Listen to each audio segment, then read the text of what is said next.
세계에서 가장 영향력 있는 경영학자이자 스탠퍼드 대학의 교수를 역임했던 짐 콜린스라고 하는 분이 25년 전에 좋은 기업을 넘어 위대한 기업으로라고 하는 책을 쓰셨습니다. Good to Great라고 하는 책인데요. 이 책에서 그런 이야기를 해요. 좋은 기업은 많이 있지만 위대한 기업은 그렇게 많지 않다. 그런 이야기를 합니다. 또 이런 이야기를 해요. 우리가 좋은 곳에 머물러 있으려고 하면 그것이 오히려 위대함에는 가장 큰 적이 될 수도 있다. 그런 이야기를 하고 있습니다. 그래서 우리가 그저 좋은 것에 머물지 않고 위대한 것에 도전해 볼 것을 꿈꾸라. 이렇게 권면을 하고 있습니다. 많은 지도자들이요, 이 위대함이라고 하는 걸 강조해서 이야기하지 않습니까?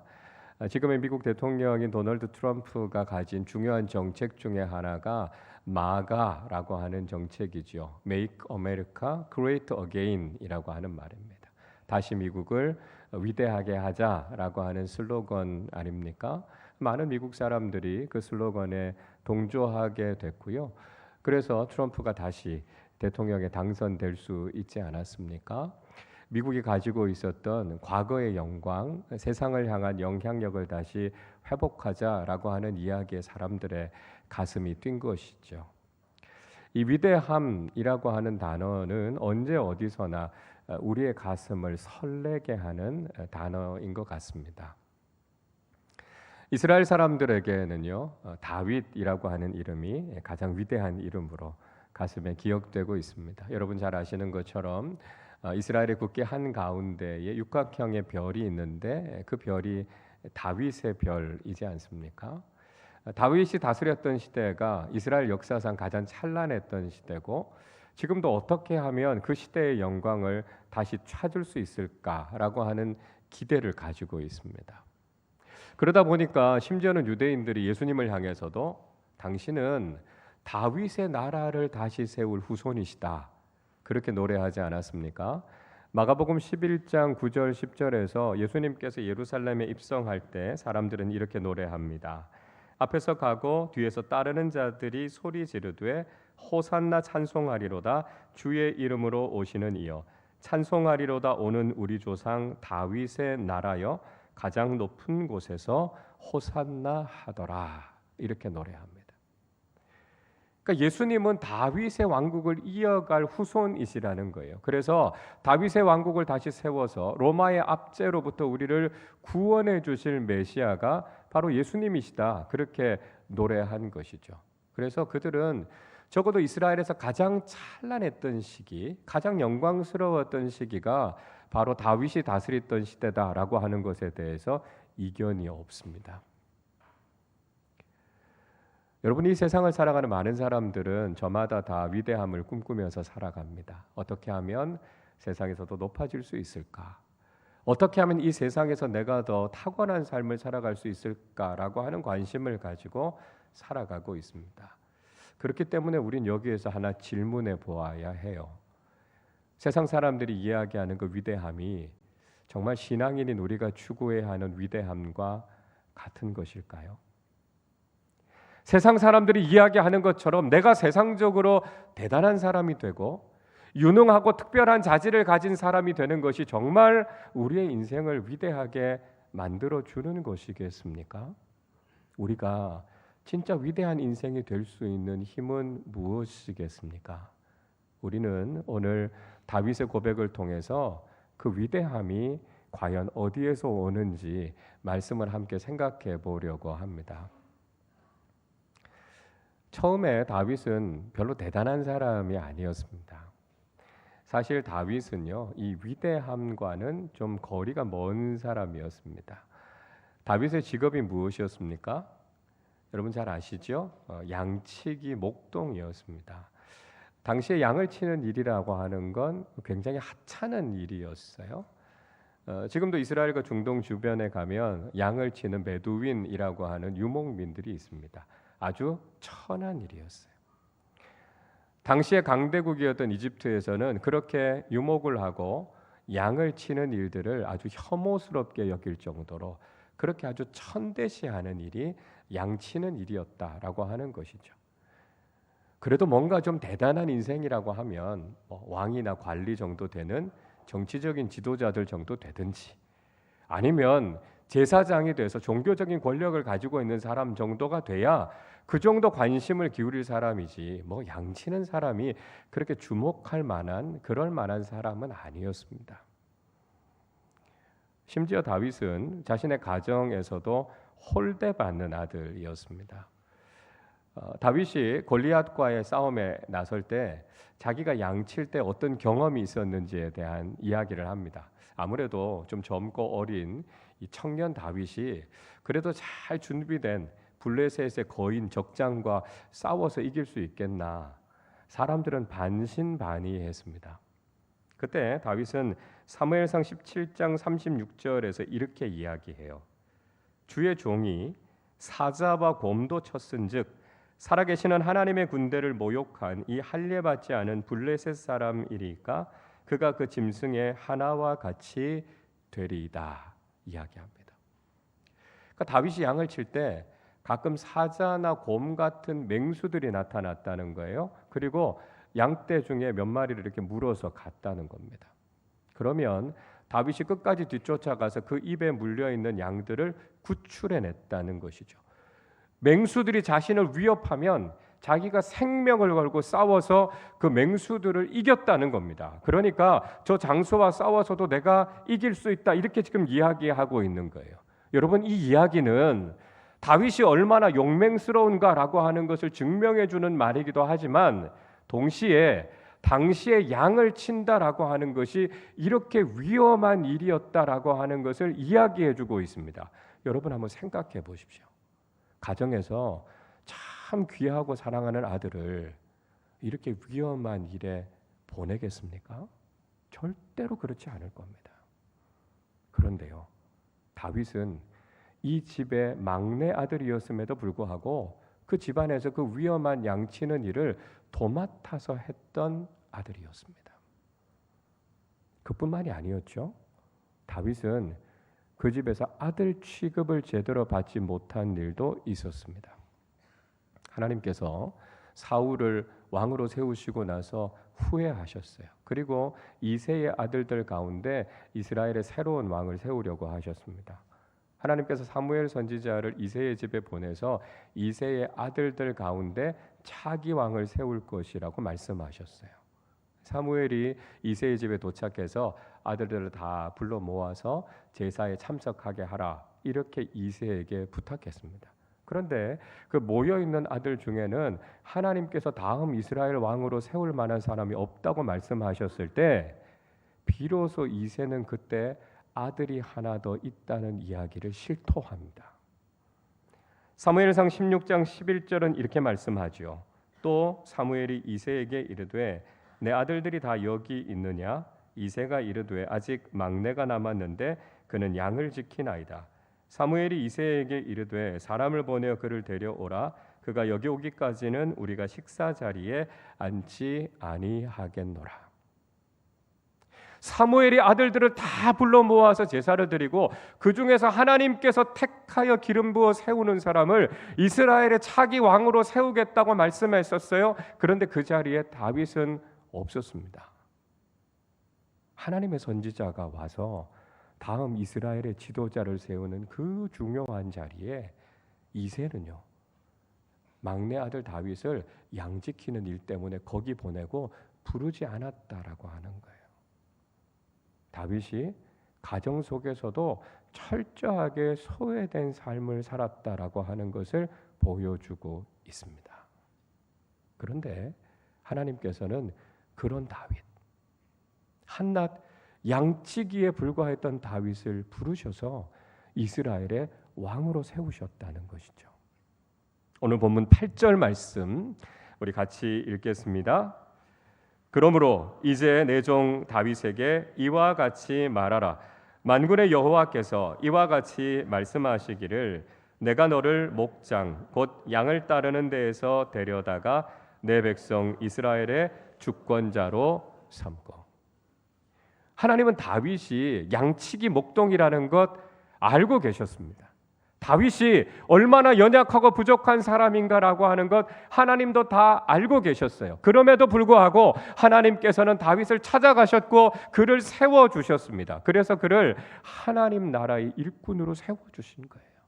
다윗이 인간적으로 대단한 능력이 있었기 때문에 그가 이스라엘의 위대한 왕이 된 것이 아니었다는 것이죠. 하나님께서 주권적으로 그를 세워주셔서 하나님 나라의 통치자로 그를 세우신 겁니다. 그리고 그를 통해서 이스라엘을 강하고 형통하게 만들어 주셨던 것이죠.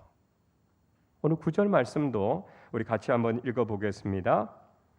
내가 가는 모든 곳에서 내가 너와 함께 있어 내 모든 원수를 내 앞에서 멸하였은즉 땅에서 위대한 자들의 이름같이 내 이름을 위대하게 만들어 주리라. 하나님께서 약속하십니다. 네가 아무리 약해도 내가 너와 함께 있을 것이라고요.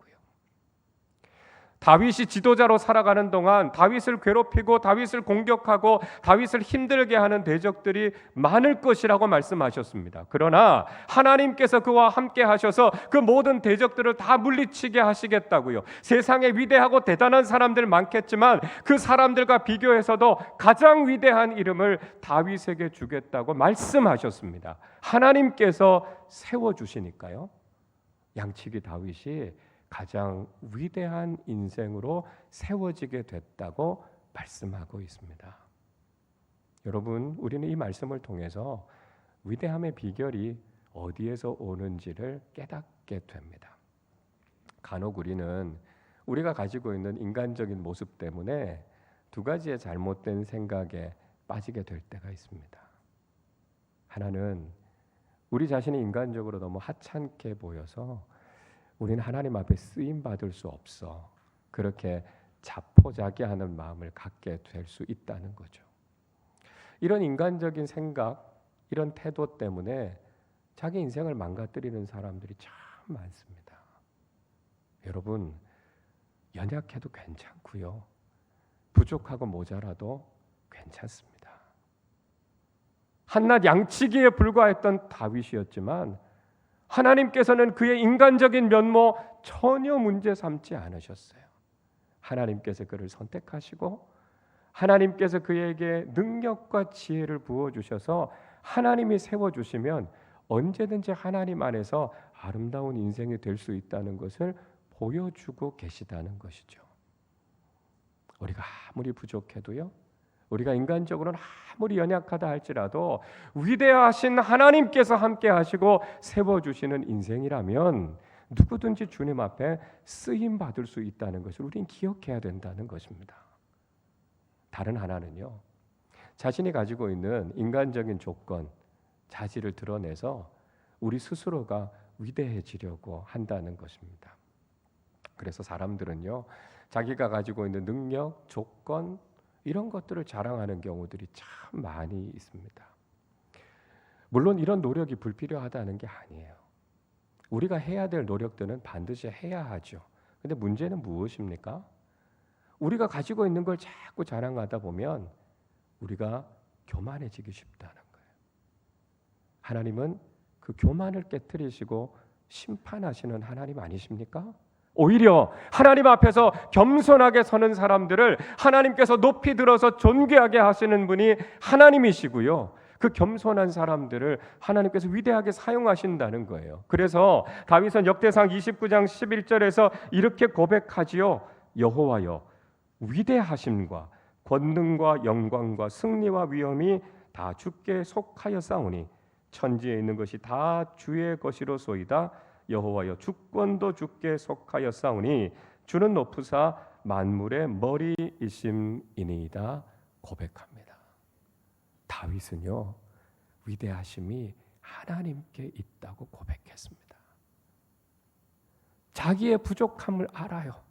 나는 아무것도 아니라는 걸 알아요. 그러나 내가 믿고 있는 그 하나님이 얼마나 위대하신 분이신지를 깨닫고 고백하게 됐을 때 그는 그 위대하신 하나님 안에서 위대한 인생으로 빚어져 가게 됐다는 것이죠. 아무리 양치기와 같은 인생이라 할지라도 하나님께서 함께 하시면, 하나님의 위대하심을 믿음으로 고백하는 사람들이라면 그 사람들이 바로 하나님 안에서 존귀한 인생으로 쓰임받게 된다는 것을 깨닫게 됩니다. 여러분, 하나님께서 우리와 함께하고 계시다는 것, 그리고 우리가 믿는 하나님이 얼마나 위대하신 하나님이신지를 깨닫는 사람들이 되어야 합니다. 우리 자신을 드러내고 교만해지는 것이 아니라 우리가 위대해질 수 있는 길은 오직 위대하신 하나님 안에 있음을 기억하시기를 바랍니다.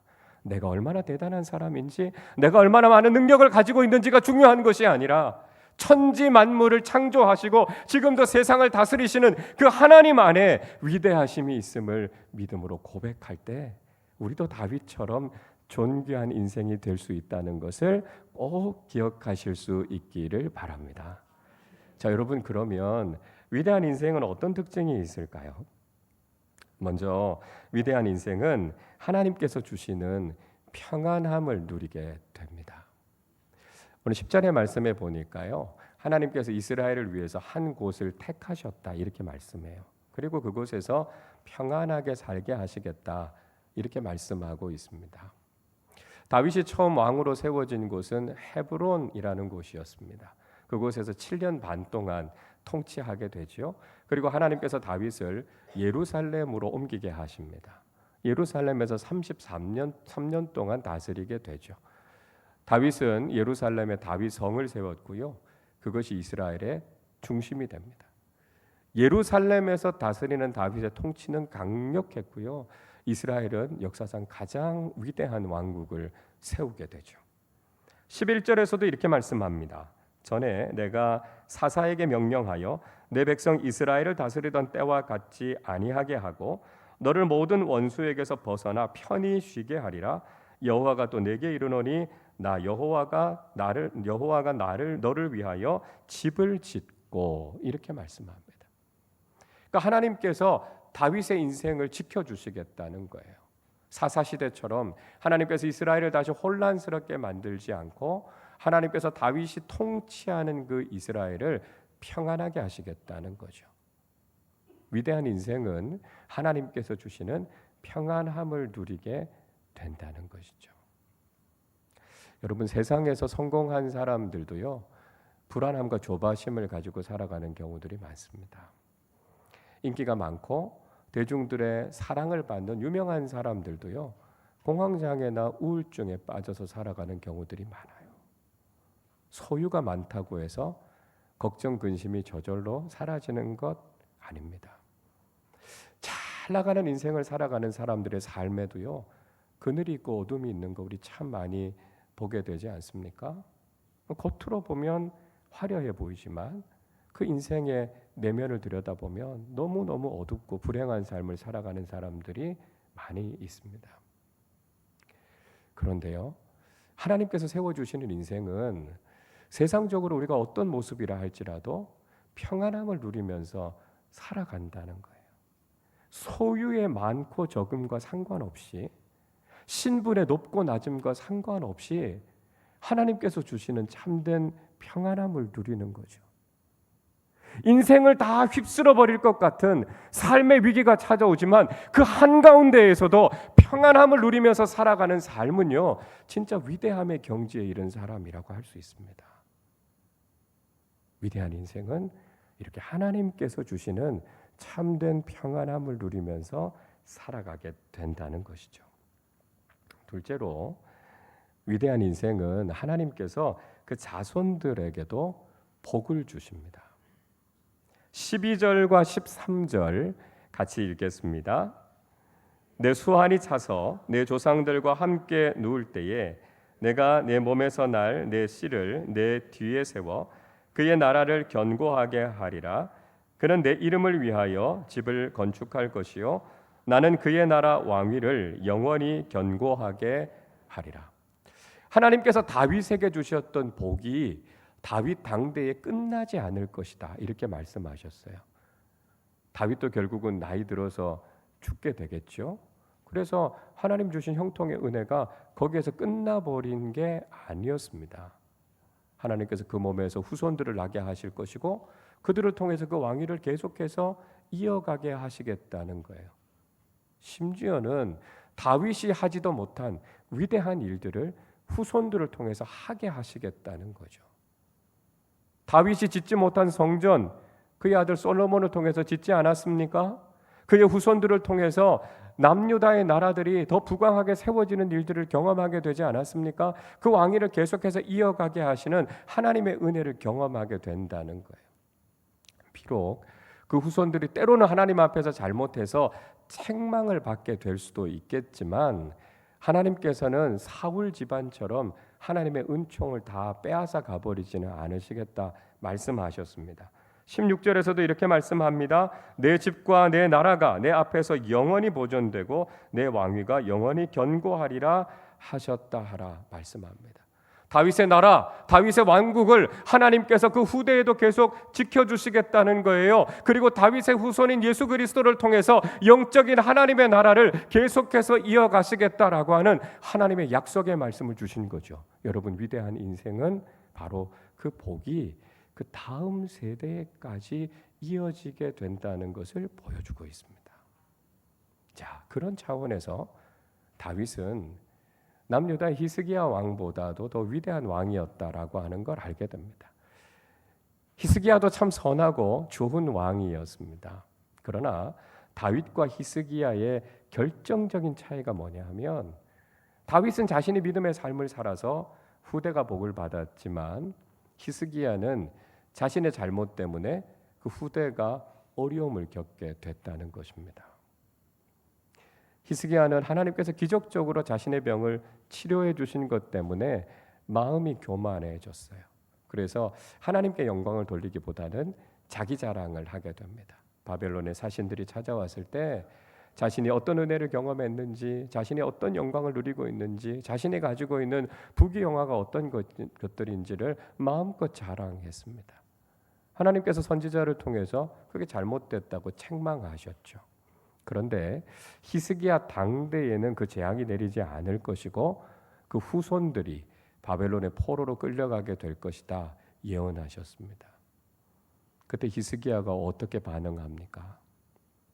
그 재앙이 내 당대에 미치지 않으니까 그것으로 좋다 이렇게 생각하는 한계를 가졌다는 거죠. 반면에 다윗은요, 자신이 믿음으로 바른 길을 걸어서 대대로 후손들이 그 다윗의 길을 걸어가서 복을 받도록 하는 모범적인 신앙인의 삶을 살았다는 거예요. 여러분, 우리가 위대한 믿음의 사람들이 되기 위해서는 우리를 통해서 그 복이 우리의 다음 세대들에게로 흘러가야 된다는 것입니다. 여러분, 하나님의 복은 우리에 대해서 끝나지 않습니다. 그 위대함은 계승되어져야 합니다. 우리가 우리 자녀들에게 좋은 믿음의 유산을 물려주어서 우리 자녀들이 더 놀라운 신앙의 축복을 경험할 수 있어야 된다는 것이죠. 그래야만 우리가 좋은 믿음의 사람에서 위대한 믿음의 선조들이 될 수 있다는 것입니다. 사랑하는 우리 자녀들에게 신앙의 좋은 유산을 물려주어야 된다는 거지요. 신앙의 명문 가문을 세우는 사명이 우리에게 있다는 것입니다. 그런 차원에서 우리가 해야 될 일들이 참 많습니다. 제가 우리 교회에 부임하고 나서 지난 주일에 처음으로 우리 교회 학교가 어떻게 예배를 드리는지를 한번 볼 수 있었습니다. 매번 2부 예배 시간이 겹치니까 한 번도 제가 예배 드리는 걸 보지 못하다가 우리 원로 목사님 설교하실 때 제가 잠깐 한번 올라가서 봤습니다.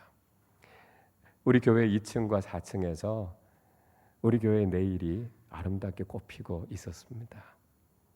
얼마나 예쁘고 얼마나 귀여운 우리 자녀들이 우리 교역자들과 교사들의 헌신을 통해서 신앙교육과 예배를 참 아름답게 잘 드리고 있었어요. 제가 뒤에서 이렇게 우리 교육부서를 바라보면서 얼마나 흐뭇하고 얼마나 기뻤는지 모릅니다.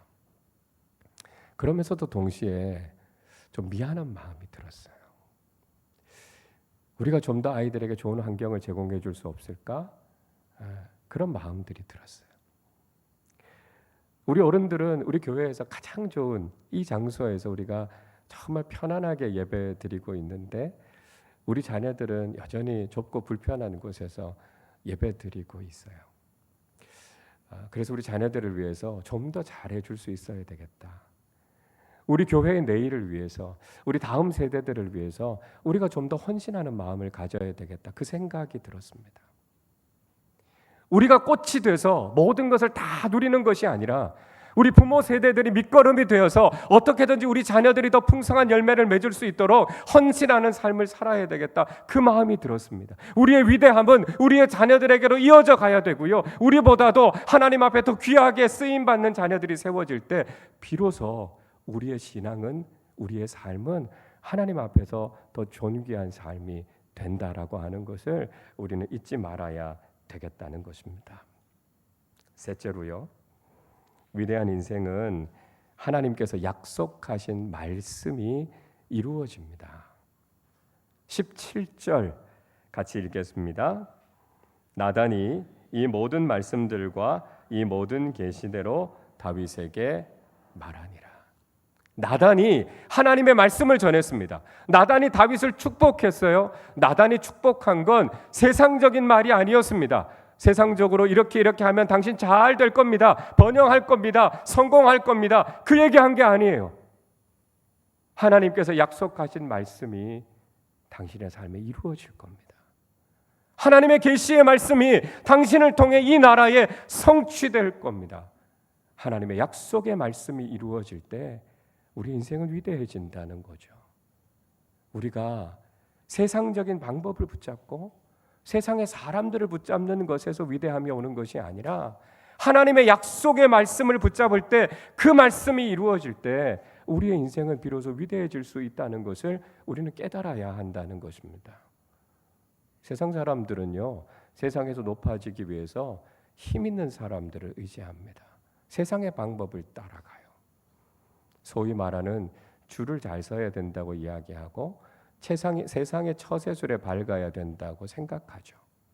그러나 여러분, 인간적인 방법은 신뢰할 수 없고요, 세상의 방법은 늘 한계와 문제를 낳을 때가 참 많습니다. 우리 사람 믿었다가 낭패를 겪은 적 얼마나 많으셨습니까? 사람들이 아쉬울 때는 우리 도움 필요로 하다가 정작 자신의 문제가 해결되면 그냥 나 몰라라 하는 일들 얼마나 많습니까? 이게 세상적인 지름길이라고요, 이게 세상에서 성공할 수 있는 비결이라고요. 그러나 그거 속임수일 때가 많고요, 그 길이 잘못된 길이다라고 하는 걸 알게 될 때가 얼마나 많습니까? 여러분, 세상 따라가서 위대해지는 게 아니에요. 오직 위대함은 성경에 있습니다. 하나님께서 우리에게 들려주신 그 말씀에 순종하고 그 말씀 붙잡고 살아가면 우리는 하나님 안에서 참 존귀하고 아름다운 인생을 살아가게 된다는 것이죠. 여러분, 하나님께서는 우리가 그저 평범한 인생, 그저 좋은 인생에 머물기를 원치 않으십니다. 왜냐하면 하나님은 위대하신 하나님이시거든요. 그래서 하나님 안에서 살아가는 우리도 하나님 안에서 위대해지기를 원하십니다. 그저 우리가 세상적으로 대단한 사람이 되는 것, 그게 세상에서 위대해지는 길이 아니라 내가 믿고 있는 하나님이 얼마나 크신 분이신지를 알고 그분 안에 얼마나 놀라운 계획이 있는지를 깨달아 알아서 하나님의 약속의 말씀을 붙잡는 그 인생이 위대한 인생이라는 거예요. 우리가 부족하고 연약해도 괜찮습니다. 한낱 목동이었던 다윗, 자신의 집 안에서도 소외된 인생을 살았던 그 다윗을 하나님께서 선택해 주셔서 이스라엘의 가장 위대한 왕으로 세워주신 하나님께서 부족하고 연약한 우리를 바라보시면서 하나님께서 우리의 인생을 존귀하게 하시겠다 말씀하고 계십니다. 하나님이 주시는 평안함을 누리고 우리의 복이 우리의 다음 세대들로 이어질 뿐만 아니라 하나님께서 우리에게 주신 약속의 말씀이 우리의 삶 속에 이루어지는 그 존귀하고 아름다운 인생으로 우리를 세워주시겠다고 하나님께서 말씀하셨습니다. 그 말씀에 순종하고 그 뜻을 따라가는 우리를 통해 하나님께서 위대한 일들을 이루어 가실 것입니다. 오늘 특별히 입교하는 우리 4명의 친구들 축복합니다. 여러분들이 다윗처럼 하나님 앞에 존귀하고 위대한 인생으로 살아갈 수 있기를 주님의 이름으로 축복합니다. 이 자리에 있는 우리 모두가 위대하신 하나님을 의지하고 하나님께서 귀하게 세워주시는 존귀하고 아름다운 인생이 되어서 하나님께 영광을 돌려드리고 주님 안에서 기쁨과 감사가 넘쳐나는 믿음의 사람들 되시기를 주님의 이름으로 축원합니다. 우리 시간 함께 찬양하고 기도하겠습니다. 주 여호와는 광대하시도다. 우리 믿음으로 함께 고백하며 찬양하도록 하겠습니다. 주 여호와는 광대하시도다.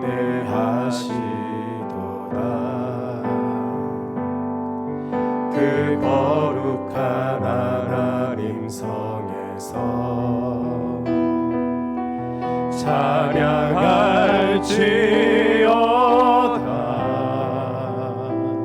주 우리에게 승리 주셨도다. 주 승리 우리에게 주셨도다. 모든 원수 물리치셨네. 엎드려 절하세. 엎드려 절하세. 다 주의 크신 이름 높이며 다 주의 크신 이름 높이며 우리에게 행하신 위대한 일 감사하세. 오 주의 신실하신 그 사랑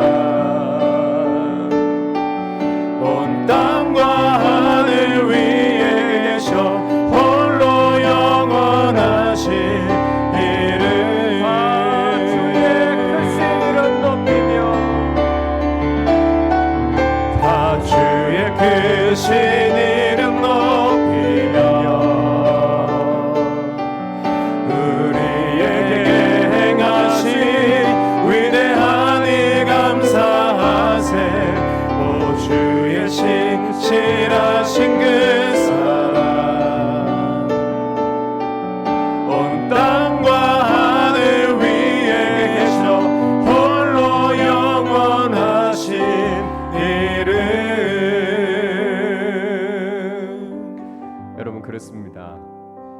하나님은 우리의 인생이 그저 좋은 인생에서 머물기를 원치 않으시고 우리의 삶을 위대하게 하시기를 원하십니다. 왜냐하면 우리가 인간적으로 대단한 사람이기 때문이 아니라 우리가 믿는 하나님이 온 땅과 천지 만물의 주인이신 위대하신 하나님이시기 때문입니다. 우리 자신의 모습을 보면서 낙심하지 마시고 우리 자신이 가지고 있는 인간적인 것 가지고 자랑하며 교만해지지 마시고 하나님 안에 있는 내 인생이 하나님 안에서 얼마나 위대해질 수 있는지를 깨닫고 그 위대하신 하나님 앞에 귀하게 쓰임받는 사람들 되게 해달라고 기도하십시다. 하나님 내 인생에 평안함을 주십시오. 하나님 내게 주신 복이 우리 자녀들에게 흘러가게 해주십시오. 하나님의 그 놀라우신 약속의 말씀, 계시의 말씀이 우리의 삶에 온전히 이루어지게 하여 주셔서 하나님의 위대하심을 경험하며 하나님 앞에 영광 돌려드리는 존귀한 인생들로 살아가게 하여 주시옵소서. 우리 말씀을 생각하며 함께 합심으로 기도하겠습니다. 하나님 아버지 감사합니다.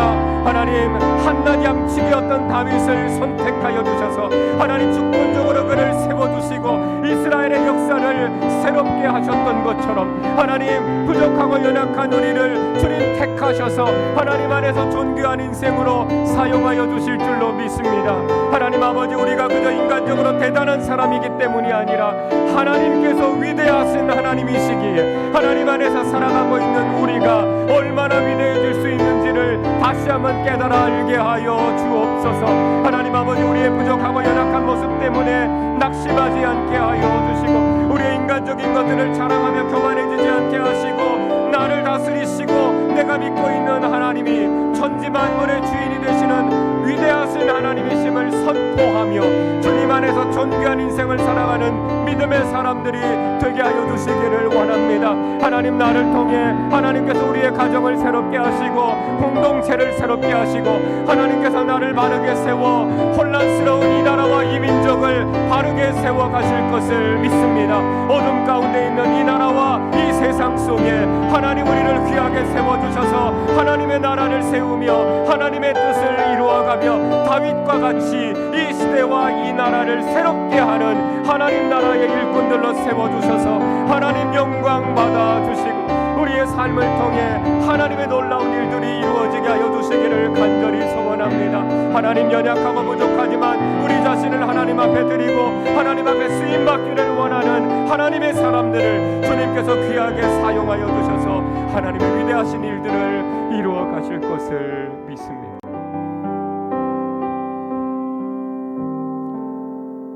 위대하시고 광대하신 여호와 하나님을 찬양하며 경배합니다. 하나님, 한낱 목동이었던 다윗을 들어 이스라엘의 역사를 새롭게 하는 한나라의 위대한 왕으로 세워주셨던 것처럼 부족하고 연약한 우리들을 통해 하나님의 위대한 일들을 이루어 가실 줄로 믿습니다. 연약한 우리의 인간적인 모습 때문에 낙심하지 않게 하시고 내가 세상적으로 대단한 것 가지고 있다고 교만해지지 않게 하시며 오직 내가 믿는 하나님이 위대한 하나님이심을 고백하며 그 하나님 안에 있는 인생이 가장 존귀하고 위대한 인생임을 고백하며 살아가게 하여 주시옵소서. 하나님께서 나를 통해 행하실 그 일들을 기대하며 내 자신을 온전히 주님 앞에 드릴 때 하나님의 귀한 통로로 쓰임받게 하여 주시고 하나님의 귀하신 일들이 우리의 삶 속에 공동체 속에 이 나라와 세상 가운데 이루어지게 하여 주시옵소서. 하나님 앞에 영광을 돌려드리는 하나님 나라의 귀한 일꾼들로 쓰임받는 우리 모두의 삶이 되게 하여 주옵소서. 감사드리며 우리 주님 예수 그리스도의 이름으로 기도하옵나이다. 아멘.